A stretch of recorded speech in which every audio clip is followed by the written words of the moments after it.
Saint George പള്ളിയിലേക്ക് Peter കാറിൽ വന്നിറങ്ങിയപ്പോൾ അയാൾക്കൊരു 50 ക്യാമറകളെ അഭിമുഖീകരിക്കേണ്ടതായി വന്നു. ഒരു സഡൻ ശബ്ദം അയാളോട് പടമെടുക്കാൻ ഒന്നനങ്ങാതെ നിൽക്കാൻ ആവശ്യപ്പെട്ടു. ക്യാമറയുടെ ഷട്ടറുകൾ തുറന്നടയുന്ന വല്ലാത്ത ശബ്ദം. നന്ദി മിസ്റ്റർ ക്ലിഫ്റ്റൺ, ഒരു പത്രത്തിന്റെ ഫോട്ടോഗ്രാഫർ പറഞ്ഞു. നന്ദി, പീറ്റർ യാന്ത്രികമായ മറുപടി നൽകി. ഈ ആളുകൾക്ക് കൂടി ഇങ്ങോട്ട് വരുവാൻ ഇവിടെ എന്തുണ്ടായി? ഓരോ സീറ്റും നിറഞ്ഞു. പള്ളിക്കകത്ത് മരണഗന്ധമുളവാകുന്ന സുഗന്ധദ്രവ്യങ്ങളുടെ മണം പരന്നിട്ടുണ്ട്. അധികം ആളുകളും അപരിചിതരാണ്. അലസന്മാർ ആകാംക്ഷ കൊണ്ടെത്തിയിരിക്കുന്നു.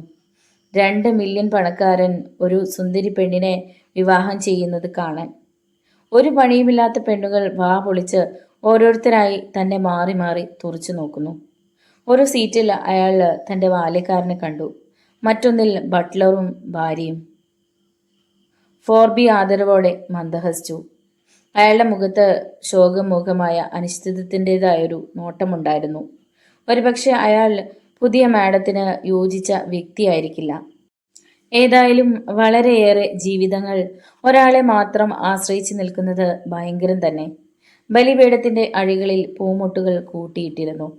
അൾത്താരയിൽ വിടർന്ന പൂക്കൾ, കത്തിച്ച മെഴുകുതിരികൾ. തൊപ്പിയുടെ അരിക് അയാൾ വിരൽ കൊണ്ട് ഞരടി. മോതിരം കൈവശമുണ്ടോ? അയാൾ അരയിലെ കീശ തപ്പി നോക്കി. ഉവ്, വിവാഹമോതിരം അവിടെയുണ്ട്.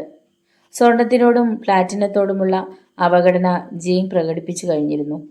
ഒടുവിൽ സ്പഷ്ടമായി പ്ലാറ്റിനത്തോടുള്ള ആഭിമുഖ്യം പ്രകടിപ്പിച്ചു. മുന്നിലെ ഒരു സീറ്റിലിരുന്ന് മാർജറി വെയിൽസ് അയാളെ നോക്കി മന്ദഹസിച്ചു. അവൾ അസാധാരണമാവിധം പരീക്ഷീണയായി കാണപ്പെട്ടു. ആ മന്ദഹാസത്തിൽ ഒരു പ്രസന്നതയും ഉണ്ടായിരുന്നില്ല. ഒരുപക്ഷെ അവൾ ഉത്കൃഷ്ടനായി നടിക്കുന്ന ഡൊണാൾഡിന് നേർക്കുള്ള പ്രതിഷേധം മൗനസൂചകമായി തുടരുകയാവാം. ആചാരാനുഷ്ഠാനങ്ങളോട് ദൃഢബദ്ധതയുള്ളൊരു സ്ത്രീയായിരുന്നു അവൾ.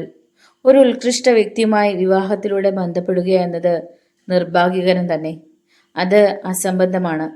തീർച്ചയായും പീറ്റർക്ക് ഒരു ചങ്ങാതി ഉണ്ടായിരുന്നു, അയാളുടെ അഭിഭാഷകൻ. പീറ്ററുടെ വക്കീലും ഒരു ആശീർവാദം നൽകുന്ന വ്യക്തിയായിരുന്നു. വക്കീലന്മാർ ചെറുപ്പത്തിലെ വിവാഹിതരാകാറുണ്ട്. Margery Wales കരയുകയായിരുന്നു. അവൾ മുഖാമുഖം തൻ്റെ നേർ നോക്കുമ്പോൾ അയാൾ ഒരു കണ്ടുപിടുത്തം നടത്തി. അതൊരു ഞെട്ടലിൽ കലാശിച്ചു. മാർജറിയും അത്രയ്ക്കൊരു വികാര ജീവിയൊന്നുമല്ല. ദൈവത്തെ ഓർത്തൊന്നു പറയൂ, നാം എത്ര നേരം കാത്തു നിൽക്കണം? അയാൾ അക്ഷമയോടെ ആരാഞ്ഞു. ഡൊണാൾഡ് വെയിൽസ് വാച്ചിൽ നോക്കി. നിങ്ങൾ അങ്ങോട്ട് എത്തിയിട്ട് കഷ്ടിച്ച 50 നിമിഷങ്ങളല്ലേ ആയുള്ളൂ. സങ്കോചമുണ്ടോ? അതെ, അല്പം. ഇന്നലെ ജെയിനെ കാണാൻ ഒത്തെങ്കിൽ എന്ന് ഞാൻ ആഗ്രഹിച്ചു പോയി. ഹെയിലുമൊത്ത് അവൾ നൃത്തത്തിന് പോയ കാര്യം എന്നെ വല്ലാതാക്കി. എനിക്ക് ക്ഷമാപണം ചോദിക്കേണ്ടതായുണ്ട്. വെയിൽസിന്റെ നേർത്ത ആദരങ്ങൾ നന്നെ ഒട്ടിപ്പിടിച്ചു. ജെയിനെ പ്രഹരിക്കേണ്ടതാണെന്ന് അയാൾ ചിന്തിച്ചു. അവൾ പട്ടണത്തെ ആകെ വാദകോലാഹലങ്ങളിലേക്ക് നയിച്ചിരിക്കുന്നു. വിവാഹത്തിന് 2 ദിവസം മുമ്പേ ബേസിൽ ഹെയിലുമൊത്ത് അത്താഴം പങ്കുവെക്കുകയും മറ്റും ചെയ്തതിലൂടെ. ഒരു ഇളക്കം. കഴുത്തുകൾ തിരിഞ്ഞു നോക്കുന്നു. ഗായക സംഘം വധുവിനെ തേടി അടിവച്ച് നടക്കുന്നു. കുലുങ്ങി നടക്കുക എന്നത്രേ ആ വാക്കിന്ന് പീറ്റർ തീരുമാനിച്ചു. 2 നിരയായി വെള്ളത്താറാവുകൾ നടക്കും പോലെ. ഇതാ അവൾ. സംഗീതോപകരണം ഒന്ന് വിറകൊണ്ടു. സ്ഫുടമായൊരു സ്വരത്തിൽ ആൺകുട്ടികളുടെ മധുരാലോപന ധ്വനികൾ. ഇപ്പോൾ അവൾ കൂടുതൽ അന്തസ്സോടെ നടന്നു വരികയാണ്. ജെയിൻ അച്ഛൻ്റെ കയ്യിൽ തൂങ്ങി. അവളുടെ പിന്നാലെ അപരിചിതരായ പെൺകുട്ടികൾ വെള്ള വസ്ത്രം ധരിച്ച്. അതിലൊരാളെപ്പോലും അയാൾക്ക് അറിഞ്ഞുകൂടായിരുന്നു. ജെയിനെ തീർച്ചയായും മനസ്സിലായില്ലേ? അയാൾ വീണ്ടും വീണ്ടും തുറച്ചു നോക്കിയെങ്കിലും ഒടുവിൽ വെയിൽസ് അയാളെ വസ്ത്രത്തിന്റെ കയ്യിൽ പിടിച്ചുകൊണ്ട് വന്നിരുത്തി. മുട്ടുകുത്തി നിൽക്കുക എന്നത് വേദനാജനകമായ ഒരു ഇടപാടായിരുന്നു. എന്നാൽ ജെയിന് അത് പ്രയാസമുളവാക്കിയിരുന്നില്ല. അയാൾ പിടിച്ചപ്പോൾ അവളുടെ കരം തണുത്ത് വിറങ്ങിച്ചിരുന്നുവോ? ഇല്ല. അത് നല്ല ഊഷ്മളമായിരുന്നു, മൃദുലവും. അതിലൊന്ന് സ്പർശിക്കുക എന്നത് ഒരു തലോടലിന് തുല്യമായിരുന്നു. ഒരിക്കൽ പോലും അവൾ അയാളുടെ നേർക്ക് നോക്കിയില്ല. പുരോഹിതന്റെ ആവശ്യങ്ങൾക്ക് മറുപടി നൽകവേ അവളുടെ സ്വരം സ്ഫുടമായിരുന്നു. പള്ളിവക ഔദ്യോഗിക വസ്ത്രമുറിയിലേക്ക് പോകുമ്പോഴും അവൾ അയാളുടെ കയ്യിൽ പിടിച്ചതുമില്ല. രജിസ്റ്റർ ഒപ്പിടും മുമ്പേ വിസ്മയത്താൽ അയാൾക്ക് ചിന്തിക്കേണ്ടതായി വന്നു. ഏതാണ്ട് 1/2 മിനിറ്റ് സമയം മുഴുവനും അയാൾ അവരെ കാത്തു നിർത്തി, പേനയും കയ്യിൽ വെച്ചുകൊണ്ട്. സ്ത്രീകൾ തിക്കി തിരക്കി കാറിന്റെ വാതിൽ ഭാഗത്തേക്ക് തടിച്ചു കൂടുന്നു. തിരക്ക് കുറയും വരെ ഒരു പോലീസുകാരൻ വാതിൽക്കൽ നിലയുറപ്പിച്ചു. ഭയാനകം തന്നെ അല്ലേ? അവൾ പറഞ്ഞു. അതെ, പക്ഷേ എനിക്കത് മനസ്സിലാകുന്നതേയില്ല. അവൾ ഒറ്റയ്ക്കായി. പക്ഷേ പള്ളിയിൽ നിന്നോ തിയേറ്ററിൽ നിന്നോ വരുമ്പോഴത്തെ പോലെയുള്ള ഏകാന്തതയെ ഉണ്ടായിരുന്നുള്ളൂ. ഈ തികഞ്ഞ ഏകാന്തതയ്ക്ക് ഒരു പ്രത്യേക ശോഭയും ഇല്ലായിരുന്നു.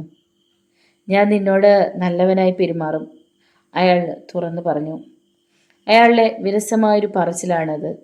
ജെയിൻ കാറിൻ്റെ ഒരു മൂലയിലേക്ക് കയറി, ജീവിതത്തിൽ ആദ്യമായി ആത്മബോധത്തോടെ.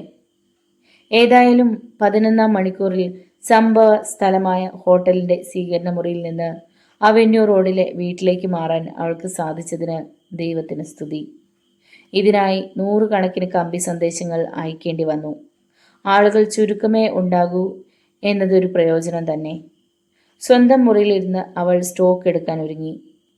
ആദ്യത്തെ ശ്രദ്ധ തന്നിലേക്ക് തന്നെയായിരുന്നു.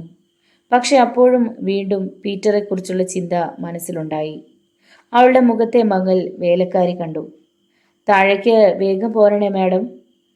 മാഡം, അവൾ ഇനി മുതൽ മിസ്സിസ് പീറ്റർ ക്ലിഫ്റ്റൺ ആണ്. അങ്ങനെയുള്ള ആചാരങ്ങളെപ്പറ്റി ചിന്തിക്കാനുള്ള സമയമല്ല ഇത്. വീട്ടിലേക്ക് വേണ്ട പൂക്കൾ കൊണ്ടുവന്ന പോർട്ടർ പറഞ്ഞു. മിസ്, അല്ല മാഡം, ക്ലിഫ്റ്റൺ ഒരു വ്യാജ 5 പൗണ്ട് നോട്ടാണ് നൽകിയതെന്ന്. വ്യാജ 5 പൗണ്ട് നോട്ടോ? കള്ളനോട്ടാണോ? ജെയിനിൻ്റെ ആദ്യത്തെ പ്രതികരണം വിസ്മയമായിരുന്നു. അതെ മിസ്, അയാൾ അത് പോസ്റ്റ് ഓഫീസിലേക്ക് കൊണ്ടുപോയി. അവർ ചോദിച്ചു, നിങ്ങൾക്കിത് എവിടെ നിന്ന് കിട്ടി? പോർട്ടർക്ക് അത്രയും ധനനഷ്ടം സഹിക്കാനാവില്ല എന്നാണ് അയാൾ പറഞ്ഞത്. ഒരു കള്ള 5 പൗണ്ട് നോട്ട്, എത്ര വിചിത്രം. ഇന്നലെയും ഇതുപോലെ ഒരു 50 പൗണ്ട് നോട്ടിൻ്റെ പ്രശ്നമായിരുന്നു. ജെയിനിൻ്റെ വിസ്മയമൊക്കെ പാടെ അപ്രത്യക്ഷമായി. അവൾ എഴുത്തുമേശയുടെ വലിപ്പിൽ നിന്നും ഒരു ബാഗ് എടുത്ത് തുറന്നു. ഇതാ മറ്റൊരു 5 പൗണ്ട് നോട്ട്. പോർട്ടറോട് തമാശ കളയാൻ പറയൂ. തീർച്ചയായും അയാൾക്കിപ്പോൾ ഒരു നഷ്ടവുമില്ല. മിസ്റ്റർ ക്ലിഫ്റ്റൺ ഈ കള്ളനോട്ടെല്ലാം അയാൾക്ക് കൈമാറിയിരിക്കാം. അവൾ കോണിപ്പടിയിൽ ഇറങ്ങി. മനസ്സ് നിറയെ കള്ളനോട്ടിനെ പറ്റിയായിരുന്നു. സ്റ്റുഡിയോയിലേക്ക് കയറിയത് അവൾ അറിഞ്ഞതുപോലുമില്ല. പീറ്ററുമായി ഇക്കാര്യം ചർച്ച ചെയ്യാനുള്ള അവസരമല്ല ഇത്. അയാളോട് സംസാരിക്കാൻ തന്നെ അവൾക്ക് പ്രയാസം അനുഭവപ്പെട്ടു. ദൈവത്തിന് സ്തുതി, എല്ലാറ്റിൽ നിന്നും സ്വതന്ത്രയായി. ഒടുവിൽ വെള്ള വിവാഹ വസ്ത്രത്തിൽ നിന്നും, മുഖാവരണത്തിൽ നിന്നും, മങ്ങിയ ഗന്ധമുള്ള പൂച്ചണ്ടിൽ നിന്നും, അപ്രധാന വ്യക്തികളെ സന്തോഷസൂചകമായ മന്ദഹാസത്താൽ സ്വാഗതം ചെയ്യുന്നതിൽ നിന്നുമൊക്കെ വിടുതൽ കിട്ടിയിരിക്കുന്നു. ബേസിൽ ഹിലാണ് അവസാനമെത്തിയത്. തുള്ളിച്ചാടുന്ന അയാളുടെ മിഴികളിൽ ഒരു കുട്ടിപ്പിശാച്ച് പതുങ്ങിയിരിക്കുന്നത് അവൾ കണ്ടുപിടിച്ചു. നിങ്ങളെ അലോസരപ്പെടുത്തരുതെന്നും മാനസികമായി തകരാറിലാക്കരുതെന്നും എനിക്ക് ആജ്ഞകളുണ്ട്, അയാൾ പറഞ്ഞു. അയാൾ ഇങ്ങനെ പറയവേ അയാളുടെ മുഖത്ത് നോക്കാതെ പീറ്ററുടെ കൈ പിടിച്ച് കുലുക്കുകയായിരുന്നു. ആ, ഒരു സന്തുഷ്ട ജീവിതവും പിന്നെ അതുപോലുള്ളതുമൊക്കെ ആശംസിക്കുന്നു ജെയിൻ. വേഗം മടങ്ങി വരൂ, സുഹൃത്തുക്കൾക്കൊക്കെ സന്തോഷം തരൂ. ആ, അയാളുടെ കരം അപ്പോഴും പീറ്ററുടെ കയ്യിൽ തന്നെ ആയിരുന്നു. പീറ്റർ പൊടുന്നനെ വേദനയുണ്ടാക്കുന്ന വിധം ഒന്ന് ഞെക്കി. എന്നെ അഭിനന്ദിക്കൂ, അയാൾ തണുപ്പം സ്വരത്തിൽ പറഞ്ഞു. പീറ്ററുടെ ഒരു മറുവശം അപ്പോഴാണ് അവൾ കണ്ടുപിടിച്ചത്. അയ്യോ ദൈവമേ, എന്തൊരു ഞെക്കാണിത്, ബേസിൽ പരാതിപ്പെട്ടു. സമ്മാന കോലാഹലങ്ങളുടെ ഇടയിൽ നിന്നും അവൾ ആകെ കൊണ്ടുപോയത് സ്പഷ്ടമായ ഈ ഓർമ്മ മാത്രമായിരുന്നു. ഹാംസ്റ്റഡ് ഹീത്തിന് കുറുകെ കടന്ന് കാർ അതിവേഗത്തിൽ ശബ്ദരഹിതമായി പാഞ്ഞു പോകവേ അവൾ തൻ്റെ പാവാടയിലെ അവസാന വെള്ളിനൂലും ഊർത്തിക്കളഞ്ഞു. അവൾ ഭർത്താവിനെ നോക്കി. അയാളുടെ കരം കാറിൻ്റെ റെസ്റ്റ് ലൂപ്പിലും കണ്ണുകൾ ചിന്താഭരിതമായി മുന്നിലെ റോഡിലുമായിരുന്നു. അയാൾ സന്തുഷ്ടനാണോ എന്ന് ചോദിക്കാൻ അവൾ ശ്രമിച്ചു. പക്ഷേ ആ മനുഷ്യവിദ്വേഷപരമായ കൃത്യത്തിൽ അവളുടെ നാവ് വഴങ്ങിയില്ല. പിന്നെ അവൾ ആ 5 പൗണ്ട് നോട്ടിനെ പറ്റി ചിന്തിച്ചു. തൻ്റെ ശബ്ദമൊന്നും അയാൾ കേട്ടില്ലെന്ന് കരുതി അവൾ വീണ്ടും അയാളോട് ഇങ്ങനെ പറഞ്ഞു. പോർട്ടർക്കോ? അതെ, ഞാനൊരു 5 പൗണ്ട് നോട്ട് കൊടുത്തു. മോശമായി പോയി അല്ലേ? എത്ര അശ്രദ്ധം! അശ്രദ്ധ എന്ന വാക്കല്ല വാസ്തവത്തിൽ അവൾ പ്രതീക്ഷിച്ചത്. എങ്ങനെ ആയാലും അയാളൊന്ന് സംസാരിച്ചു തുടങ്ങിയെങ്കിൽ എന്നായി അവളുടെ ആഗ്രഹം. അവൾ ഇന്നത്തെ ലോകത്തിലാണ് ജീവിക്കുന്നത്. ഭാവിയെക്കുറിച്ച് ഇപ്പോൾ അത്രയ്ക്ക് വിചിത്രതരമായൊന്നും ചിന്തിക്കേണ്ടതില്ല. ജെയിൻ, ലോങ്വുഡ് മാനറിനെ കുറിച്ചായിരിക്കും നിന്റെ ആശയം അല്ലേ? അയാൾ അല്പം ആശ്ചര്യപൂർവ്വം ചോദിച്ചു. അങ്ങനെയോ? ജെയിന് പ്രകോപിതയാകാനും അറിയാമായിരുന്നു. ഞാൻ പാരീസിനെ കുറിച്ച് മറ്റോ ചിന്തിക്കുകയായിരുന്നു. അല്ലെങ്കിൽ കോമോ എന്ന് പറയാതെ അവളൊന്ന് നിശ്ചയിച്ചു. അയാൾ കോമോ എന്ന് സൂചിപ്പിച്ചാൽ ഉടൻ അവൾ അലറുമെന്ന മട്ടായിരുന്നു. അയാളുടെ മുഖം അനുതാപമായി. കോമോ ഞാൻ അറിയില്ല, അയാൾ അല്പം ഗൗരവത്തോടെ പറഞ്ഞു. പക്ഷേ ഞാൻ വേറെ എന്തു പറഞ്ഞാലും ലോങ്ഫോർഡ് മാനറിന്റെ കാര്യം പറയില്ല. ആ സ്ഥലം കണ്ടതോടെ നിനക്ക് അത് ഇഷ്ടപ്പെട്ടിട്ടില്ലെന്ന് ഞാൻ കരുതി. അത് നിങ്ങളുടെ സ്വന്തം വീടല്ലേ? അവൾ സൂത്രത്തിൽ ആ വെല്ലുവിളിയിൽ നിന്നും ഒഴിഞ്ഞുമാറി. ഏയ് അല്ല, അത് ഞാൻ 3 മാസത്തേക്ക് വാടകയ്ക്ക് എടുക്കും. പട്ടണ ജീവിതം മടുത്തു കഴിയുമ്പോൾ വീട്ടുടമ സ്ഥിരമായി വിദേശത്താണ്. അത് ലഭിക്കാൻ പ്രയാസമില്ല. തറയൊക്കെ മനോഹരം. അവിടുത്തെ ഏകാന്തതയാണ് എന്നെ ആകർഷിച്ചത്. അത് എന്നെയും ആകർഷിക്കും, അവൾ തുറന്നു പറഞ്ഞിട്ട് വീണ്ടും ഇങ്ങനെ തുടർന്നു. ഞാൻ അല്പം അസ്വസ്ഥയാണെങ്കിൽ കണക്കാക്കരുത്. വിവാഹിതയാകുക എന്നത് അസ്വാസ്ഥ്യമുളവാക്കുന്ന ഒരു വ്യാപാരമാണല്ലോ. നിങ്ങൾ മാർജറിയെ കണ്ടുവോ? പീറ്റർ, ആ സ്ത്രീ നിങ്ങളുമായി സ്നേഹത്തിലാണ്. എതിർക്കാൻ വയ്യാത്ത വിധം അയാൾ ആശ്ചര്യത്തിന് വിധേയനായിരുന്നു. എനിക്കറിയാം, അവൾ എൻ്റെ നേർക്ക് ഒരു കരിങ്കണ്ണ് പായിച്ചിട്ടുണ്ട്. അതൊരു തമാശയല്ലേ? നിനക്ക് തെറ്റുപറ്റി എന്നെനിക്ക് ഉറപ്പുണ്ട്, അയാൾ അല്പം ഈർഷ്യാപൂർവം പറഞ്ഞു. ഒരുപക്ഷെ ആയിരിക്കാം. നിങ്ങളെക്കുറിച്ച്. പക്ഷേ അവൾ എന്നെ വെറുക്കുന്നു. എന്തിന്? ജീൻ തലകുലുക്കി. അവരിപ്പോ ടോട്ടൻ ഫാമിലി ഇടുങ്ങിയ വഴി കടന്ന് ഇപ്പിംഗ് റോഡിലൂടെ പ്രയാണം തുടരുകയായിരുന്നു. മധുവിധ വിഷയത്തിലേക്ക് അയാൾ മടങ്ങിയെത്തി. അതിനു പകരം അവൾക്ക് മാർജറി ചെയിനി വെൽസിനെ പറ്റി സംസാരിക്കാനായിരുന്നു ഏറെ ഇഷ്ടം. നമുക്ക് ഇത് കഴിഞ്ഞ് വിദേശത്തേക്ക് പോകാം, അയാൾ നിർദ്ദേശിച്ചു. ലോങ് ദ്വീപോ അല്ലെങ്കിൽ മറ്റെവിടെയെങ്കിലുമോ? സൗണ മഹത്തരമാണ്. അമേരിക്കയിലെ ഒരുപാട് പേരെ എനിക്കറിയാം. ഞാൻ കഴിഞ്ഞ വർഷം ബർക്കുമൊത്ത് അവിടെ പോയിരുന്നു. അയാൾ സ്കോട്ട്ലൻഡ് യാർഡിലെ ഒരു വൻ പുള്ളിയാണ്. അയാൾ പലവട്ടം അമേരിക്ക സന്ദർശിച്ചിരുന്നു. വിരസത കൊല്ലാനുള്ള വിനോദയാത്രകൾ. എന്തുകൊണ്ട് പീറ്റർ ഈ കുറ്റാന്വേഷകനെ തെരഞ്ഞെടുത്ത് ചങ്ങാത്തം പിടിക്കുന്നെന്ന് അവൾ സ്വയം ആശ്ചര്യപ്പെട്ടു. ആ പരീക്ഷീണമായ യാത്രക്കിടയിൽ കുറച്ചുകൂടി സംസാരിക്കുകയുണ്ടായി. പിടയ്ക്കുന്ന ഹൃദയത്തോടെ അങ്ങകലെ കുന്നിൻ തലപ്പിലൂടെ ന്യൂപോർട്ടിന് മുകളിലൂടെ ലോങ്പോർഡ് വസതിയുടെ ചിമ്മിനികൾ അവൾ കണ്ടു. തൻ്റെ ചിന്തകളെ പെറുക്കി വ്യക്തമായെന്ന് അടുക്കുന്നതിന് സാധിക്കും മുമ്പേ കാറ് ലോഡ്ജ് ഗേറ്റുകൾ കടന്ന് വീട്ടുവാതിലിന് മുന്നിൽ വന്ന് സാവധാനത്തിൽ നിന്നു. തുറന്ന വാതിൽക്കൽ 2 പുരുഷഭൃത്യരും കാത്തു നിന്നിരുന്നു. വർഷങ്ങളോളം വീട്ടുടമയുടെ വേലക്കാരായിരുന്ന ചെവി കേൾക്കാത്ത ഭൃത്യന്മാർ. മറകളുള്ള സ്വീകരണമുറിയിൽ വെച്ച് പ്രായം ചെന്ന ഒരു വേലക്കാരി ജെയിന് കുറച്ച് ചായ കൊണ്ടുവന്ന് കൊടുത്തു. ഈ കർക്കശമായ ഭവനത്തിന് സ്ത്രീയുടെ സ്വകാര്യമുറി എന്ന പേരായിരിക്കും ഏറെ അനുയോജ്യം. ഈ അറയിൽ നിന്ന് പീറ്ററുടെയും അവളുടെയും മുറികൾ തുറക്കാം. അവൾ ചുടുചായ മൊത്തി കുടിക്കവേ അയാൾ വാതിൽക്കൽ പ്രത്യക്ഷപ്പെട്ടു. പൂന്തോട്ടവും പക്ഷിക്കൂടുമൊന്നും നീ കണ്ടില്ലല്ലോ, അയാൾ അവളോട് ആരാഞ്ഞു. തുറന്ന അന്തരീക്ഷത്തിലേക്ക് ചരിഞ്ഞു പതിക്കുന്ന സൂര്യരശ്മികൾ ഏൽക്കാൻ അവൾക്ക് താല്പര്യമായിരുന്നു. എങ്കിലും അയാൾ അവളുടെ കരം കവർന്നെടുക്കുകയാണുണ്ടായത്. അവളിൽ നിന്നും ഒരു പ്രോത്സാഹനമില്ലാത്തതിനാൽ കുറച്ചു കഴിഞ്ഞപ്പോൾ താല്പര്യമില്ലാതെ കവർന്നെടുത്ത കരം താഴെയിട്ടു. സമയം കടന്നുപോയില്ല. ഓരോ മിനിറ്റും പ്രയാസപ്പെട്ടാണ് കഴിഞ്ഞുപോയത്. ഇത് അവൾക്ക് ഏറെ അരോചകരമായി തോന്നി. അവൾ മുകളിലേക്ക് കയറി. വൃദ്ധവേലക്കാരിയുടെ സഹായത്തോടെ ഡിന്നറിനു വേണ്ടി വസ്ത്രം മാറി. ഏതായാലും പീറ്ററുടെ ഒരു വിചാരത്തിന് അവൾക്ക് ഏറെ നന്ദിയുണ്ടായി. അന്ന കരുതിയത് മധുവിധു ആകെ തണുപ്പം മട്ടിലാണെന്നായിരുന്നു. മാഡം, നിങ്ങൾ ലണ്ടനിലേക്ക് പുറപ്പെടും മുമ്പേ ഇവിടെ വരുമെന്ന് മിസ്റ്റർ ക്ലിഫ്റ്റൺ അറിയിച്ചിരുന്നു. മധുവിധു ഈ സ്ഥലത്ത് ഒരു അപൂർവ സംഭവമാണ്. ഞങ്ങൾ ഒരു മാസത്തേക്കൊക്കെ ഇത് വാടകയ്ക്ക് കൊടുക്കാറുണ്ട്. പക്ഷേ ലോങ്ഫോർഡിൽ മധുവിധു പൂർത്തിയാക്കിയ ആദ്യത്തെ വനിതയാണ് നിങ്ങൾ. ഇതിനായി ഡിന്നറിനിരിക്കുമ്പോൾ അവൾ പീറ്ററിനോട് സന്തോഷപൂർവ്വം നന്ദി പറഞ്ഞു. അന്ന പത്രങ്ങളൊന്നും വായിക്കാറുമില്ല. ഞാനൊരു നുണയനാണെന്നും അവൾക്ക് അറിഞ്ഞുകൂടാ, അയാൾ പറഞ്ഞു. വിഷയം മാറ്റാൻ അയാൾ തത്രപ്പെടുകയാണെന്ന് തോന്നിച്ചു. ആ വലിയ വീടിൻ്റെ ഒരു ഭാഗം മുഴുവനും ഉൾക്കൊണ്ട ഒരു വലിയ ലൈബ്രറിയിലായിരുന്നു അവർ ആ സായാഹ്നം ചിലവഴിച്ചത്. ഒന്നോ രണ്ടോ പ്രാവശ്യം അയാൾ എന്തോ പറയാൻ ഭാവിച്ചു. പക്ഷേ ശൂന്യമായ ചിന്താസരണി, അവ്യക്തമായ വാക്കുകൾക്ക് മാത്രമേ ജീവൻ പകർന്നുള്ളൂ. ഒന്നിലേറെ പ്രാവശ്യം തനിക്ക് ഈ വീട്ടിൽ നിന്നും പറന്നു പോയെങ്കിലെന്ന് അവൾ ആഗ്രഹിച്ചു. അതിനായി ഏതെങ്കിലും വാഹനം ലഭിച്ചെങ്കിൽ തനിക്ക് വീട്ടിൽ പോകാൻ ധൃതിയായി. വീട് സൂക്ഷിപ്പുകാര്യവും ഭാവിയെക്കുറിച്ചുള്ള കാര്യങ്ങളും അയാൾ സംസാരിക്കാൻ ശ്രമിച്ചപ്പോഴൊക്കെ അവൾ കനം പിടിച്ച് തന്നെ ബലമായി പിടിച്ചു നിർത്തിയതുപോലെ ഇരുന്നതേയുള്ളൂ.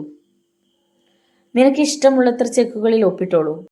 ഒരു തരം ജോയിന്റ് അക്കൗണ്ടാണ്. ജെയിൻ, മധുവിധുവിനിടയിൽ പണം ഒരു കീറാമുട്ടി പ്രശ്നമാണല്ലേ ജെയിൻ, അല്ലേ? താങ്കൾ വല്ലാത്ത ഉദാരമതിയാണല്ലോ.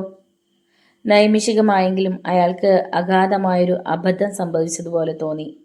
ഈ ഒത്തുതീർപ്പ് അത്ര കാര്യമായതൊന്നുമല്ല. ഈ ഒരു ലക്ഷ്യത്തെയാണ് ഞാൻ ഉദ്ദേശിക്കുന്നത്. പണം ഒരു തരം ദാക്ഷിണ്യരഹിതമായ ആയുധമാണ്. എപ്പോഴൊക്കെയാ ഞാൻ അല്പം ക്രൂരത കാട്ടിയില്ലേ എന്നാണ് എൻ്റെ ആശ്ചര്യം. അതുമൂലം നിങ്ങൾക്ക് ആവശ്യമുള്ളത് ലഭിച്ചല്ലോ. ഒരു ചെറിയ പിശാച് അവളുടെ ഉള്ളിലുണ്ടായിരുന്നു. ഏറ്റവും സുനിശ്ചിത മാർഗം ഉപയോഗിച്ച് തൻ്റെ അമ്പരപ്പിൽ നിന്ന് മോചനം നേടാനുള്ളൊരു ശ്രമം നടത്തുന്നുവെന്ന് അയാൾ അങ്ങനെ ഊഹിച്ചെടുത്തു. അതുമൂലം നിന്നെ എനിക്ക് ലഭിച്ചു. അതായത് അത് സാധ്യമായി എന്നാണ് ഞാൻ ഉദ്ദേശിക്കുന്നത്. അയാളുടെ കരം അല്പം പ്രയാസത്തോടെ അവളുടെ തോളുകളിൽ സ്ഥാനം പിടിച്ചു. അവൾ നീറിക്കത്തുന്ന മിഴികളോടെ അയാളെ വീക്ഷിച്ചുകൊണ്ട് എഴുന്നേറ്റ് നിന്നു.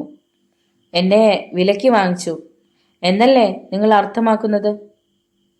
അങ്ങനെയൊന്നും ഞാൻ ഉദ്ദേശിച്ചില്ല. അതെ, നിങ്ങൾ വിചാരിച്ചു പണമാണ് ഈ കുറുക്ക് വഴി. നമ്മൾ ആളുകളെ പണക്കെട്ടുകൊണ്ട് കണ്ണു മഞ്ഞളിപ്പിക്കുന്നു. അത് പ്രേമാഭ്യർത്ഥനയെക്കാളും എളുപ്പമാകുന്നു. അത് വിഡ്ഢിത്തം നിറഞ്ഞ ഒരു പഴയ വാക്കാണെങ്കിലും അർത്ഥപൂർണമാണ്. ഞാൻ നിന്നെ സ്നേഹിക്കുന്നെന്ന് നീ കരുതുന്നില്ല, അല്ലേ? വിളറി വെളുത്ത അവളുടെ മുഖം വല്ലാതെ ആടി ഉലഞ്ഞു. ഇല്ല, ഞാനത് പ്രതീക്ഷിച്ചു. പക്ഷേ അപ്രകാരം ഞാൻ കരുതുന്നില്ല. അതോ നിങ്ങൾ എന്നിൽ പണം കൊണ്ട് വാങ്ങാൻ പറ്റാത്ത മറ്റെന്തെങ്കിലും ഉണ്ടെന്ന് കരുതുന്നുണ്ടോ? ഒരു വിലപേശലുകാരൻ്റെ വിലപേശൽ? നിങ്ങളെ ഞാൻ എൻ്റേതാക്കി സൂക്ഷിക്കും. ഞാൻ നിങ്ങളുടെ ഭാര്യ ആയിരിക്കും. ഞാൻ നിങ്ങളുടെ ഭാര്യ ആകുന്നു. ഈ സമയത്ത് ഞാനൊരു വിഡ്ഢിയൊന്നും ആകാൻ പോകുന്നില്ല. പക്ഷേ ഞാൻ നിങ്ങളെ സ്നേഹിക്കുന്നില്ല. ഒരു ധീര വനിതയാകുന്നത് എനിക്കിഷ്ടമല്ല. എങ്കിലും അത് നിങ്ങൾക്ക് വില കൊടുത്ത് വാങ്ങാനൊക്കില്ല. നിങ്ങൾക്കിഷ്ടമെങ്കിൽ എന്നെ ചുംബിക്കാം. പക്ഷേ ഞാനത് വെറുക്കുന്നു. എനിക്ക് ഖേദമുണ്ട്. കഴിഞ്ഞ രാത്രി തന്നെ ഞാനത് നിങ്ങളോട് പറയേണ്ടതായിരുന്നു. അപ്പോഴല്ലേ ഞാൻ നിങ്ങളെ കണ്ടത്. തൃപ്തിയായെങ്കിൽ ഇതാ ഞാനിവിടെ ഉണ്ട്. അയാൾ ശൂന്യമായ മനസ്സോടെ തല കുനിച്ചവളെ വീക്ഷിക്കുകയായിരുന്നു. അയാളുടെ മുഖം തികച്ചും ഭാവരഹിതമായിരുന്നു. അവൾ തലകുലുക്കി. അതൊന്നുമല്ല, അവൾ പറഞ്ഞു. ഇത് കേട്ട് അയാൾ തലകുലുക്കി. ശരിക്ക് ഏതായാലും നമുക്ക് പൂർത്തിയാക്കാൻ ഒരു മാസം കിടപ്പുണ്ടല്ലോ, അയാൾ പറഞ്ഞു. അപ്പോൾ പുറം വാതിലിൽ വലിയ ഒരു മുട്ടിൻ്റെ ഒച്ച കേട്ടു. ആ ശബ്ദം കരിങ്കല്ലുകൊണ്ട് നിർമ്മിച്ച ശൂന്യമായ ഹാളിൽ വല്ലാതെ പ്രതിധ്വനിച്ചു. പിന്നെ പാദപതനങ്ങളുടെ ശബ്ദവും തുടർന്ന് വാതിലിൻ്റെ ചങ്ങലകൾ കുലുങ്ങുന്ന ശബ്ദവും. വാതിൽക്കിലേക്ക് ദൃഷ്ടികളൂന്നി പീറ്റർ കാത്തുനിന്നു. ഇതോടെ വാതിൽ തുറന്നു. അത് ചീഫ് ഇൻസ്പെക്ടർ റൂപ്പർ ആയിരുന്നു. മിസ്റ്റർ ക്ലിങ്സ്റ്റൺ, നിങ്ങളെ അലോസരപ്പെടുത്തിയതിൽ ഖേദിക്കുന്നു. ലൈബ്രറി മേശമേൽ ഒരു ചെറിയ തോൾസഞ്ചി വയ്ക്കുമ്പോൾ അയാൾ ഏതാണ്ട് പരിശുദ്ധയുടെ വക്കിലെത്തിയിരുന്നു. അയാൾ അത് തുറന്നു. ജെയിൻ വിസ്മയാധീനനായി നോക്കി നിൽക്കുകയായിരുന്നു. ഏതാണ്ട് 5 അസ്വസ്ഥത നിറഞ്ഞ മിനിറ്റുകൾ വിസ്മൃതങ്ങളായിരുന്നു. അടി മുതൽ മുടിവരെ വിറയ്ക്കുന്നുണ്ടായിരുന്നുവെങ്കിലും അവൾ ആ സമയം തള്ളി നീക്കി. റൂപ്പർ ഒരു കുടന്ന ബാങ്ക് നോട്ടുകൾ വലിച്ചെടുത്ത് മേശപ്പുറത്ത് നിർത്തി. ഇവ കഴിഞ്ഞ ദിവസം രാവിലെ നിങ്ങൾ വിക്ടോറിയ പാഴ്സൽ ഓഫീസിൽ ഏൽപ്പിച്ച ഒരു സൂട്ട് കേസിൽ നിന്ന് ലഭിച്ചതാണ്, അയാൾ പ്രശാന്തതയോടെ പറഞ്ഞു. മിസ്റ്റർ ക്ലിഫ്റ്റൺ, ഇതിന് നിങ്ങളിൽ നിന്ന് എനിക്കൊരു വിശദീകരണം ആവശ്യമാണ്. എന്താണ് നിങ്ങൾ ഉദ്ദേശിക്കുന്നത്? അതോ, ആ കുറ്റാന്വേഷകൻ പറഞ്ഞു, ഈ നോട്ടുകളെല്ലാം തന്നെ കള്ളനോട്ടുകളാണ്. പീറ്റർ ക്ലിഫ്റ്റൺ ആദ്യം ആ കുറ്റാന്വേഷകനെ നോക്കി, പിന്നെ ഭംഗിയിൽ അടുക്കി വെച്ച നോട്ടുകെട്ടുകളിലേക്കും. വിക്ടോറിയയിൽ ഞാനൊരു സൂട്ട് കേസും ഏൽപ്പിച്ചിട്ടില്ല, അയാൾ തുറന്നു പറഞ്ഞു. ഞാൻ പറയുന്നത് എന്താണെന്ന് വെച്ചാൽ, ശബ്ദം ഉയർത്തിക്കൊണ്ട് ആ കുറ്റാന്വേഷകൻ പറഞ്ഞു. ദയവായി നിഗമനങ്ങളോടെ സംസാരിക്കാതെ. ക്ലിഫ്റ്റന്റെ ശബ്ദത്തിലെ ആധികാരിക സ്വരം ജെയിനിന്റെ കണ്ണുകളെ തുറപ്പിച്ചു. വിക്ടോറിയയിൽ ഒരു സൂട്ട് കേസ് ഏൽപ്പിച്ചിട്ടില്ലെന്ന് ഞാൻ പറഞ്ഞു കഴിഞ്ഞല്ലോ. അതിൽ നിങ്ങളുടെ ലേബലുണ്ട്, റൂപ്പർ അല്പം മയപ്പെടുത്തിയ സ്വരത്തിൽ പറഞ്ഞു. പീറ്ററുടെ അതിരങ്ങളിൽ ഒരു ഭ്രാന്തൻ മന്ദഹാസ്യം വിടർന്നു. മനുഷ്യരാരും കള്ളനോട്ടുകൾ അടങ്ങിയ ബാഗുകൾ ലേബൽ ചെയ്ത് പൊതുസ്ഥലങ്ങളിൽ ഉപേക്ഷിക്കാറില്ല. ഇക്കാര്യത്തിൽ നിങ്ങളുടെ ചീഫ് കോൺസ്റ്റബിൾ എന്താണ് പറയുന്നതെന്ന് നോക്കണം. പിന്നെ സൂപ്രണ്ട് ഹാർവേയുടെയും മറ്റേതാനും മാന്യന്മാരും പറയുന്നത് എന്താണെന്ന് അറിയണം. ഇതിൽ നിന്നും എനിക്ക് എത്തിച്ചേരേണ്ട നിഗമനം ഇതാണ്: ആ നോട്ടുകൾ വ്യാജമാണെന്നും ഞാൻ അവ വിതരണം ചെയ്യുന്നുവെന്നുമാണ്. പക്ഷേ ബാങ്ക് ഓഫ് ഇംഗ്ലണ്ട് ഇങ്ങനെയുള്ള വിഡ്ഢിത്തരങ്ങളൊന്നും ചെയ്യില്ലെന്നുള്ളതിന് 10,80,000 കാരണങ്ങൾ നിങ്ങൾക്ക് തരും. ആകട്ടെ, ആ സൂട്ട് കേസ് കയ്യിലുണ്ടോ? 2 പോലീസുകാർ വാതിലിനരികിൽ നിന്നിരുന്നു. റൂപ്പർ അവരുടെ നേർക്ക് തിരിഞ്ഞ് ഒരാജ്ഞ നൽകി. അവർ പുതിയ ഒരു കൗഹൈസ് സൂട്ട് കേസ് കൊണ്ടുവന്ന് വച്ചു. അതിൻ്റെ കൈപ്പിടിയിൽ അച്ചടിച്ച ഒരു ലേബലുണ്ടായിരുന്നു: mister Peter Clifton, 175 Carlton House Terrace. ഞാനിതൊരിക്കലും കണ്ടിട്ടേയില്ല എന്നായിരുന്നു ഒരൊറ്റ നോട്ടത്തിൽ പീറ്റർ അറിയിച്ചത്. ഈ ബാഗ് എങ്ങനെ വിക്ടോറിയയിൽ എത്തിയെന്ന കാര്യം വെളിപ്പെടുത്തിയാൽ നിങ്ങൾ ഔദ്യോഗിക രഹസ്യ നിയമം ലംഘിക്കുകയായിരിക്കുമോ? അത് ഒരെത്തും പിടിയിലുമെത്ത ചോദ്യം തന്നെ. സമചിത്തതയുള്ള റൂപ്പർക്കും അല്പം സമനില തെറ്റി. ഞാൻ ഈ സാഹചര്യങ്ങളെപ്പറ്റി അന്വേഷിക്കാനാണ് വന്നത്. പിന്നെ മറ്റൊരു കാര്യം, ഞാനൊരു 5 പൗണ്ടിൻ്റെ കള്ളനോട്ട് ഒരു മനുഷ്യന് നൽകി. ഇന്നലെ ഒരു 50ൻ്റെ കള്ളനോട്ട് എൻ്റേതാണെന്ന ആരോപണവുമായി. പിന്നെ പീറ്റർ കൈ പോക്കറ്റിൽ തിരുകി ഒരു തുകൽ നോട്ട് കേസെടുത്തു. അയാളത് തുറന്ന മേശപ്പുറത്ത് വെച്ച് അതിലെ ഉള്ളടക്കങ്ങൾ ഒന്നിനു പിന്നാലെ ഒന്നായി എടുത്തു. ഇതൊരു നല്ല 20ൻ്റെ നോട്ടാണ്. ഇതും അങ്ങനെ തന്നെ. പിന്നെ ഇത്. അയാൾ നോട്ട് വെളിച്ചത്തിന് നേരെ പിടിച്ചു. ഇത് വ്യാജമാണ്. ഇതിൽ വാട്ടർമാർക്കും മോശമാണ്. ഇതിൻ്റെ ചുമതല നിങ്ങൾ ഏറ്റെടുക്കുന്നതാണ് ഭംഗി. പിന്നെ ഇത്. അയാൾ 4ാമത്തെ നോട്ട് ശ്രദ്ധാപൂർവം വിരലിൽ കശക്കി. ഇത് നല്ല നോട്ടാണ്, പക്ഷേ ഇത് കള്ളനോട്ടാണ്. അതെനിക്ക് നോക്കാതെ പറയാൻ ഒക്കും. ഒന്നൊന്നായി അയാൾ നോട്ടുകൾ ഇനം തിരിച്ചു വച്ചു. ഇതൊക്കെ നിങ്ങളുടെ ബാങ്കിൽ നിന്ന് ലഭിച്ചതാണോ? ചിലതൊക്കെ. പണക്കാര്യത്തിൽ ഞാൻ ശ്രദ്ധാലുവല്ല. എൻ്റെ നോട്ടുകളൊക്കെ ഞാൻ ഡെസ്കിലെ സ്റ്റീൽ ലൈൻ ഡ്രയറിൽ സൂക്ഷിക്കും. ആവശ്യമുള്ളപ്പോൾ ആദ്യം കിട്ടുന്നത് പെറുക്കിയെടുക്കും. ചെക്ക് മാറി പണം ലഭിക്കുമ്പോൾ ഞാനവ ഇതുപോലെ സൂക്ഷിച്ചു വയ്ക്കും. ബാങ്കിൽ നിന്ന് ലഭിക്കുന്നവയോ? കുറ്റാന്വേഷകൻ വേഗത്തിൽ ആരാഞ്ഞു. ഞാൻ വല്ലപ്പോഴും മാത്രമേ ബാങ്കിൽ പോകാറുള്ളൂ. വ്യാപാരികളിൽ നിന്നാണ് നോട്ടുകളിൽ അധികവും ലഭിക്കുക. ഉദാഹരണത്തിന് എൻ്റെ ടൈലർ കഴിഞ്ഞ ആഴ്ച ഒരു 100ൻ്റെ ചെക്ക് മാറി നോട്ട് കൊണ്ടുവന്നു.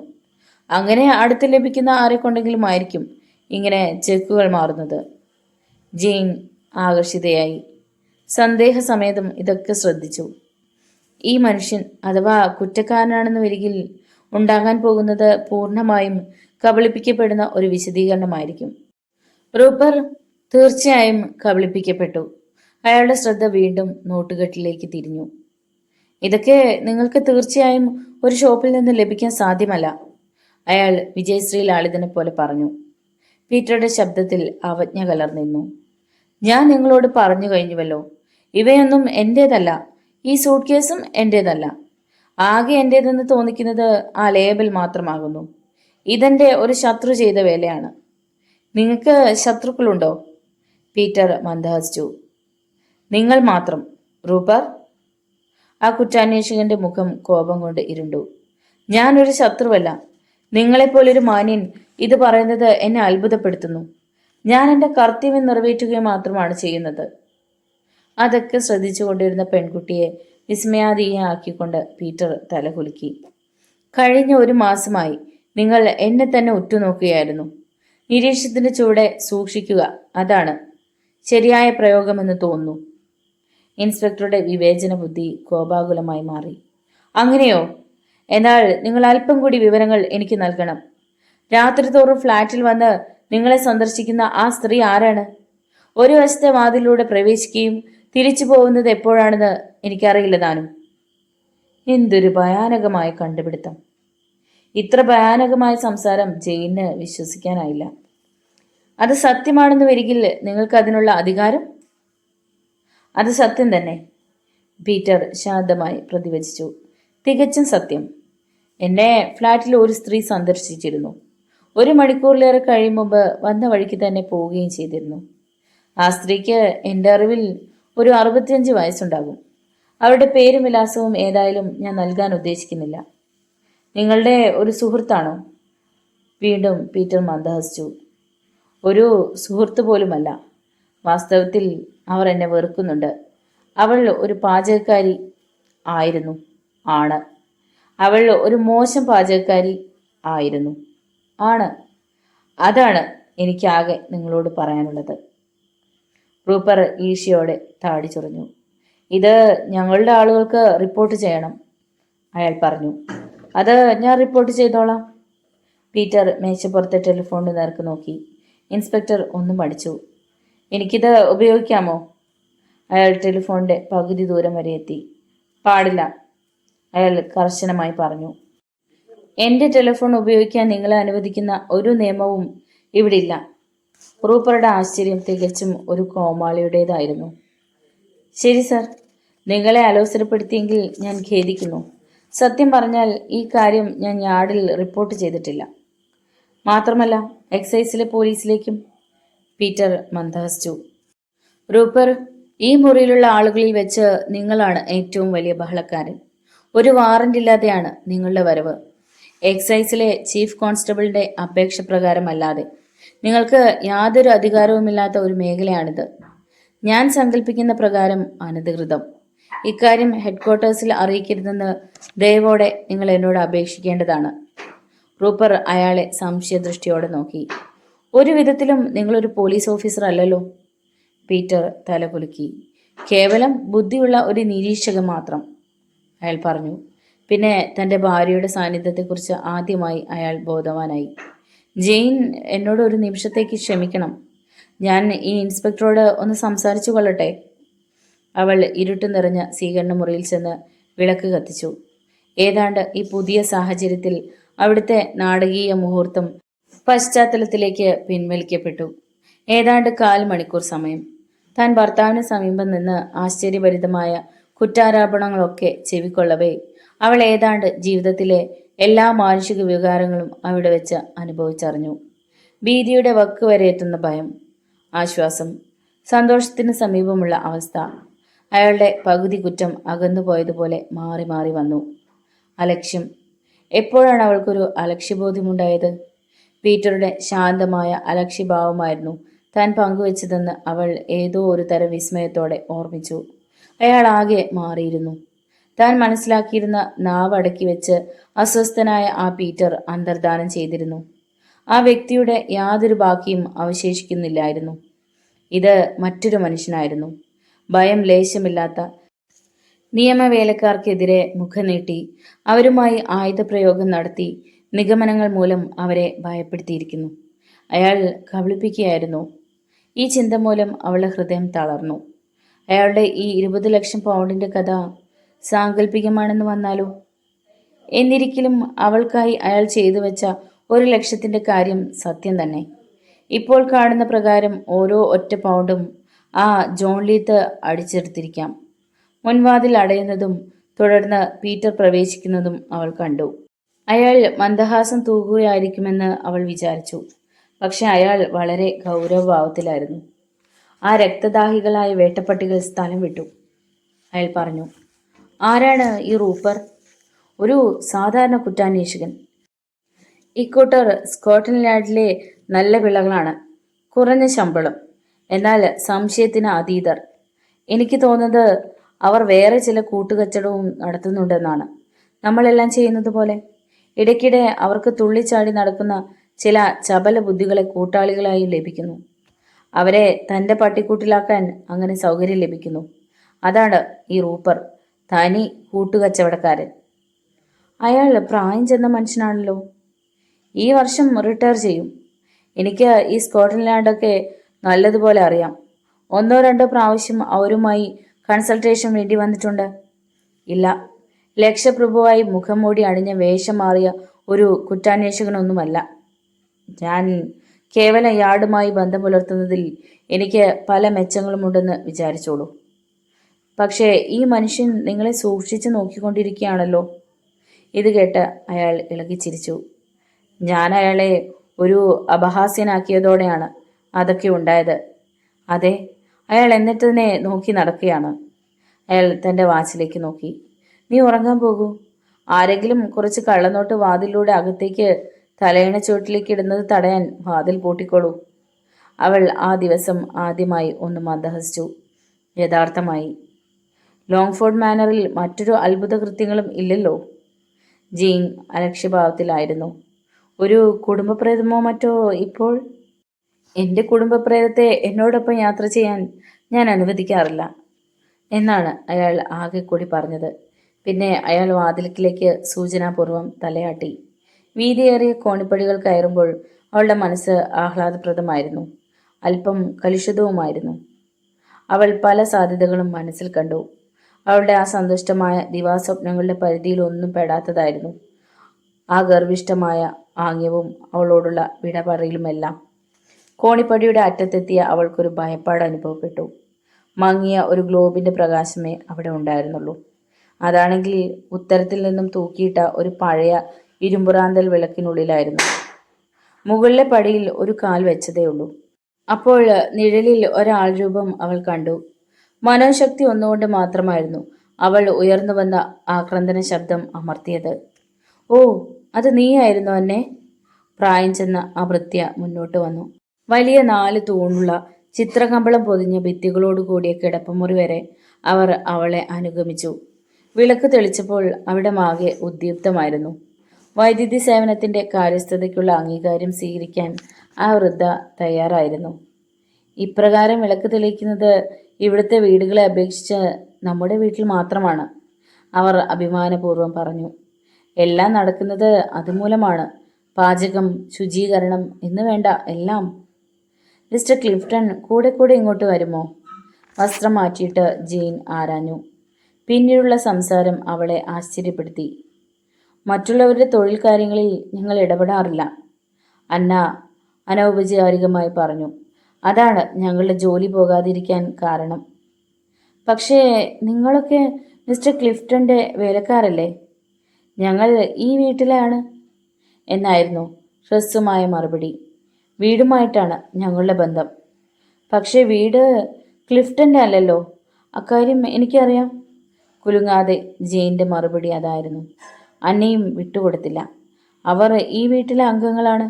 ഈ വീട്ടുജോലിക്കുള്ള കരാറിലാണവർ. ജിങ്സ് ആൻഡ് ജിങ്സ് കമ്പനിയാണ് എല്ലാം നിർവഹിച്ചിരുന്നത് എന്നുകൂടി അവർ കൂട്ടിച്ചേർത്തു. അവരാണ് ഹൗസ് ഏജന്റുമാരെന്ന് ജെയിൻ ഊഹിച്ചു. അപ്രതീക്ഷിതമായി കിടക്ക ഏറെക്കുറെ സുഖപ്രദമായിരുന്നു. ഈ വക സൗകര്യങ്ങളൊക്കെ സുഖതാമസത്തിനു വേണ്ടിയാണല്ലോ. കട്ടിൽ തലക്കിൽ നിന്നും എല്ലാ വിളക്കുകളോ പകുതി വിളക്കുകളോ അണയ്ക്കാമായിരുന്നു. അവൾ അവയൊക്കെ കെടുത്തി ആർഭാടപൂർവ്വം കിടക്കയിലേക്ക് നോണ്ടു കയറി. അവൾ പാതി നിദ്രയിലായി കാണും. അപ്പോഴാണ് വാതിൽ പൂട്ടിയില്ലല്ലോ എന്ന് ഓർമ്മിച്ചത്. ഇത്രമാത്രം നാടകീയമായ വിധത്തിലൊന്നും ചെയ്യാനുള്ള ഉദ്ദേശം അവൾക്കില്ലായിരുന്നു. ഈ ചിന്ത മനസ്സിൽ നിന്നും പുറത്തേക്ക് ചാടിയ ഉടൻ അവൾ വീണ്ടും നിദ്രാധീനയായി. പ്രഭാതത്തിലെ തുളച്ചു കയറുന്ന വെളിച്ചത്തിൽ അന്നയ്ക്ക് പ്രായമേറെ തോന്നിച്ചു. Good morning madam. മാഡം തീർച്ചയായും നല്ല തമാശ ഉണ്ടല്ലോ. ആ വൃദ്ധ മുറിക്ക് പുറത്ത് കടക്കുന്നതുവരെ കാത്തു നിന്ന ശേഷം ജെയിൻ ഡ്രസ്സിംഗ് ജാക്കറ്റും സ്ലിപ്പറും അണിഞ്ഞ് തുറന്ന ജാലകത്തിലൂടെ മുന്നിൽ ചെന്ന് നിന്നു.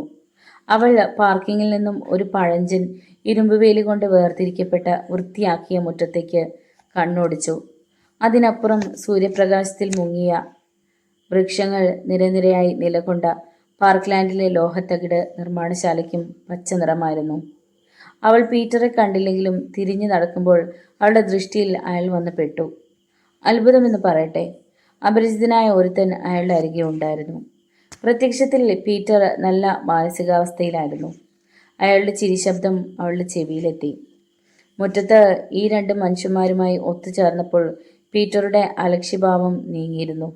അയാൾ ഗൗരവത്തോടും വിഷാദഭാവത്തിലുമായിരുന്നു. ലൈബ്രറിയിലെ രംഗം കഴിഞ്ഞ ശേഷം ആദ്യമായി അയാൾ തൻ്റെ പഴയ പരിഭ്രാന്തകരമായ അവസ്ഥയിലെത്തിയിരുന്നു. ജെയിൻ, ഇത് മിസ്റ്റർ ബൗർക്കാണ്. ഇയാളെപ്പറ്റി ഞാൻ പറയുന്നത് കേട്ടിരിക്കുമല്ലോ. അപ്പോൾ അതാണ് ചെറുത്തു നിൽക്കാനാവാത്ത ആ സൂപ്രണ്ട് ബൗർക്ക്. അയാളൊരു ഉയരം കുറഞ്ഞ മനുഷ്യനായിരുന്നു. കൗതുകമാർന്ന വലിയ മുഖവും ധാരാളം ചുളിവുകളുമുള്ള താടിയുമുണ്ട്. മിസ്സസ് ക്ലിഫ്റ്റൺ, ഈ ഏദൻ തോട്ടത്തിലേക്ക് ശല്യത്തിന് വന്നതിൽ ക്ഷമിക്കണേ. ഒരു വലിയ കുറ്റാന്വേഷണത്തെക്കുറിച്ചുള്ള അവളുടെ സങ്കല്പത്തെക്കാളേറെ വളരെ താഴെയായിരുന്നു മിസ്റ്റർ ബൗർക്ക്. അയാളുടെ നിർനിമേഷവും സൂക്ഷ്മവും സംശയഭാവമുള്ളതുമായ ദൃഷ്ടികളിൽ കണ്ണോടിച്ചപ്പോഴായിരുന്നു അവൾക്ക് ഒരു യഥാർത്ഥ കള്ളനെ പിടുത്തക്കാരനെ കാണാൻ കഴിഞ്ഞത്. കഴിഞ്ഞ രാത്രി ആ വൃദ്ധൻ റൂപ്പർ നിങ്ങളെ ബുദ്ധിമുട്ടിച്ചില്ലല്ലോ അല്ലേ മിസ്സിസ് ക്ലിഫ്റ്റൺ? നല്ല മനുഷ്യനാണ് റൂപ്പർ. പക്ഷേ അയാൾ ഓരോ നിഗമനങ്ങളിലേക്കും എടുത്തു ചാടുന്നു അല്ലേ? ഓരോ ചോദ്യത്തിൻ്റെയും അന്ത്യത്തിൽ അയാൾ അന്വേഷണ രൂപേണ ആഴത്തിലൊന്ന് മൂളും. പെട്ടെന്ന് അയാൾ പീറ്ററുടെ നേർക്ക് തിരിഞ്ഞു. ഒരുപക്ഷെ അത് തോട്ടക്കാരനാണോ മിസ്റ്റർ ക്ലിഫ്റ്റൺ? ക്ലിഫ്റ്റൺ തലകുലുക്കി. തോട്ടക്കാരൻ പുഷ്പശൈലിക്ക് മുകളിലൂടെ നടക്കില്ല. മാത്രമല്ല, എൻ്റെ അറിവിൽപ്പെട്ടിടത്തോളം അയാൾക്ക് കാറില്ല. വിഷണ്ണയായി അവൾ ഇതൊക്കെ ശ്രദ്ധിക്കുകയായിരുന്നു. സത്യമാണെന്ന് വെച്ചാൽ കഴിഞ്ഞ രാത്രി ആരോ ആ മണ്ണിൽ ചവിട്ടിയിട്ടുണ്ട്. അതാരെന്ന് ഞങ്ങൾക്കറിയില്ല. പക്ഷെ വേലക്കാരിൽ ഒരാൾ അയാളെ കണ്ടു. അയാൾ ഒരു പുഷ്പശയ്യ ജനാലയിലൂടെ ചൂണ്ടിക്കാട്ടി. അയാളുടെ കാൽപ്പാട് മണ്ണിൽ കാണാം. അതേക്കുറിച്ച് വ്യാകുലപ്പെടാനൊന്നുമില്ല. ഇക്കാരണത്താൽ ബൗർക്ക് താഴേക്ക് വന്നില്ല. ഞങ്ങൾ ചുമ്മാ അതേക്കുറിച്ച് ചർച്ച ചെയ്യുകയായിരുന്നു. ഈ വിഷയത്തെക്കുറിച്ച് സംസാരിക്കാൻ അയാൾക്ക് ഇഷ്ടമല്ലെന്ന് മനസ്സിലാക്കിയ ജെയിൻ അവരെ രണ്ടുപേരെയും തനിച്ചാക്കി. ലഞ്ചിന് ബൗർക്കുണ്ടാകുമെന്ന് അവൾ കരുതിയെങ്കിലും അത്ഭുതമെന്ന് പറയട്ടെ, അയാൾ അപ്രത്യക്ഷനാവുകയാണ് ഉണ്ടായത്. അവളും പീറ്ററും തനിച്ച് ആ വലിയ തീന്മേശയ്ക്ക് മുന്നിൽ അവശേഷിച്ചു. ഈ അർദ്ധരാത്രി സന്ദർശകനെക്കുറിച്ചുള്ള ചർച്ചയ്ക്ക് അയാളും ഒരുക്കമായിരുന്നില്ല. ഒരു വഴിപോക്കനായിരിക്കാം, അയാൾ പറഞ്ഞു. ഈ വർഷത്തിൽ പാതിയും ഈ വീട് കാലിയാണെന്ന് ആ പരീക്ഷകൾക്കൊക്കെ നല്ലതുപോലെ അറിയാം. ഒരുപക്ഷെ കുറ്റിയിടാത്ത ഒരു ജാലകം നോക്കി നടന്നിരിക്കാം അയാൾ. അയാൾ സംസാരിച്ചത് അധികവും താല്പര്യപൂർവ്വം ബൗർക്കിനെ കുറിച്ചായിരുന്നു. അയാളുടെ കുറ്റാന്വേഷകന്റെ ഗുണമേന്മകൾ, പ്രതിഭാശക്തി എന്നിവയൊക്കെ. ഭക്ഷണവേളയിൽ ഉടനീളം ഒന്നും തടസ്സപ്പെടുത്താതെ അവൾ ഇതൊക്കെ കേട്ടുകൊണ്ടിരുന്നു. പീറ്റർ, നിങ്ങൾ എങ്ങനെയാണ് ഈ സ്കോട്ട്ലൻഡ് യാർഡ് ആളുകളുമായൊക്കെ പരിചയപ്പെട്ടത്? സൂര്യപ്രകാശമുള്ള മുറ്റത്തേക്ക് കടക്കുമ്പോൾ അവൾ ആരാഞ്ഞു. ഈ ചോദ്യം അയാളിൽ ഒരു സമ്മിശ്ര പ്രതികരണമാണ് ഉളവാക്കിയത്. ഈ ലോകത്തെ ആത്മവിശ്വാസമുള്ള ശാന്തമായ മനുഷ്യനിൽ നിന്നും മാറി അയാൾ അവ്യക്തനായ വിക്കുള്ള ഒരു സ്കൂൾ കുട്ടിയായി മാറി. അതായത്, അവരൊക്കെ എന്നോട് വളരെ മാന്യമായിട്ടാണ് പെരുമാറിയത്. എൻ്റെ കാര്യത്തിൽ വല്ലാത്ത താല്പര്യമെടുത്തു. അങ്ങനെയുള്ള കാര്യങ്ങൾ. പിന്നെ എന്നെ വല്ലാതെ സഹായിച്ചു. പ്രത്യേകിച്ച് ഈ ബൗർക്ക്. അവരൊക്കെ എത്ര നല്ലവരാണെന്ന് നിനക്കറിയില്ല. തീർച്ചയായും എപ്പോഴും നേരായ വഴിയിൽ നിൽക്കുന്നതാണല്ലോ ശരി. സ്കോട്ട്ലൻഡ് യാർഡിൻ്റെ ശരിയായ വഴി എന്തുകൊണ്ട്? അവൾ പെട്ടെന്ന് ആരാഞ്ഞു. അയാൾ മറുപടി പറഞ്ഞില്ല. പലവിധ മറുപടികൾ മനസ്സിൽ മാറ്റി മാറ്റി നോക്കുകയായിരുന്നെന്ന് തീർച്ച. കൊള്ളാം, ഇതാണത്. ഒടുവിൽ വളരെ അവിശ്വാസപൂർവ്വം വിഷയം മാറ്റിക്കൊണ്ട് അയാൾ പറഞ്ഞു. അവർ ആ മധ്യാഹ്നം മുഴുവനും ഒരു ചെറിയ ഗോൾഫ് കോഴ്സിൽ ചിലവഴിച്ചു. അത്താഴശേഷം അവർ ഡ്രോയിങ് മുറിയിലേക്ക് ഉലാത്താനെത്തി. രാത്രി അല്പം തണുപ്പുള്ളതായിരുന്നു. തുറന്ന നെരിപ്പോടിൽ ഒരു ചെറിയ വിറകു കഷ്ണം പുകഞ്ഞുകൊണ്ടിരുന്നു. കാപ്പി തയ്യാറാകും വരെ അടക്കി വെച്ച അക്ഷമയോടെ അയാൾ കാത്തുനിന്നു. ഒന്നിച്ചുള്ള ഈ കാപ്പികുടി ഒരു ചടങ്ങ് പോലെയാണ്. ഗ്രേ നിറത്തിലുള്ള സായാഹ്ന വസ്ത്രവും അണിഞ്ഞ പെൺകുട്ടിയും ഒരു വലിയ കൈക്കസേരയുടെ അറ്റത്തിരുന്ന ഈ മനുഷ്യനും കൂടി ഇരുവർക്കും യാതൊരു സുഖവും പ്രദാനം ചെയ്യാത്തൊരു ചടങ്ങിൽ പങ്കെടുക്കുകയായിരുന്നു. പെട്ടെന്ന് അയാൾ ഒരു ഒഴിവ് കഴിവ് കണ്ടുപിടിച്ചു. എന്നെ കാണണമെന്ന് വരികയിൽ ലൈബ്രറിയിൽ അന്വേഷിച്ചാൽ മതിയാകും. അയാൾ പറഞ്ഞതിൻ്റെ വ്യംഗ്യം തന്നെ ഒരു കാരണവശാലും അന്വേഷിക്കേണ്ടി വരില്ലെന്ന മട്ടിലായിരുന്നു. 10 മണിയായപ്പോൾ അവൾ നോട്ടം ആരംഭിച്ചു. ശൂന്യമായൊരു നോട്ട് പേപ്പറിൽ പേനുകൊണ്ട് എന്തോ കുത്തി വരഞ്ഞുകൊണ്ട് മേശക്കരികിൽ ഇരിക്കുകയാണ് അയാൾ.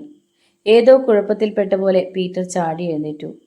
ഏതോ ആക്ഷേപപ്രവൃത്തിയിൽ അവൾ അയാളെ ആശ്ചര്യപ്പെടുത്തതുപോലെയായിരുന്നു അത്. ഇപ്പോൾ തന്നെ ഞാൻ ഉറങ്ങാൻ പോകുന്നു, അവൾ പറഞ്ഞു.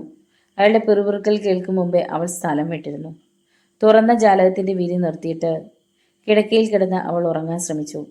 അസ്വസ്ഥമായൊരു നിദ്രയ്ക്ക് അവൾ പതിച്ചത് 1 മണിക്കൂർ കഴിഞ്ഞായിരുന്നു. ഉറക്കത്തിൽ വിറച്ചുകൊണ്ടവൾ തിരിഞ്ഞു കിടന്നു. പീറ്റർ വാതിൽ പൂട്ടാൻ പറഞ്ഞിരുന്നെങ്കിലും അവൾക്ക് പേടിയില്ലായിരുന്നു. പെട്ടെന്ന് അവൾ ഉറക്കം വിട്ട് എഴുന്നേറ്റു. ആരുടെയോ ഒരു കരം തൻ്റെ നേർമയേറിയ നഗ്നമായ തോളുകളിൽ കയറി പിടിച്ചിരിക്കുന്നു. അതരങ്ങൾ അവളുടെ അതരങ്ങളോട് ഒട്ടിച്ചേർന്നു. ദാഹാർത്തവും ഊഷ്മളവുമായ അതരങ്ങൾ. ലക്കില്ലാതെ അത് നക്കി തോർത്തി. ഒരു ആക്രാന്തനത്തോടെ അവൾ തന്നെ പിടിച്ച ആളിൽ നിന്നും കുതറി ചാടി എഴുന്നേറ്റു. നോവലിൻ്റെ തുടർന്നുള്ള ഭാഗങ്ങൾ കേൾക്കുവാൻ വേണ്ടി ചാനൽ സബ്സ്ക്രൈബ് ചെയ്യുക. നിങ്ങളുടെ വിലയേറിയ അഭിപ്രായങ്ങളും നിർദ്ദേശങ്ങളും കമൻറ്റ് ബോക്സിൽ രേഖപ്പെടുത്തുക. വീഡിയോ ഇഷ്ടമായാൽ ഒന്ന് ലൈക്ക് ചെയ്ത് മറ്റു സുഹൃത്തുക്കൾക്ക് കൂടി ഷെയർ ചെയ്ത് നൽകുക. നന്ദി. വീണ്ടും കാണാം.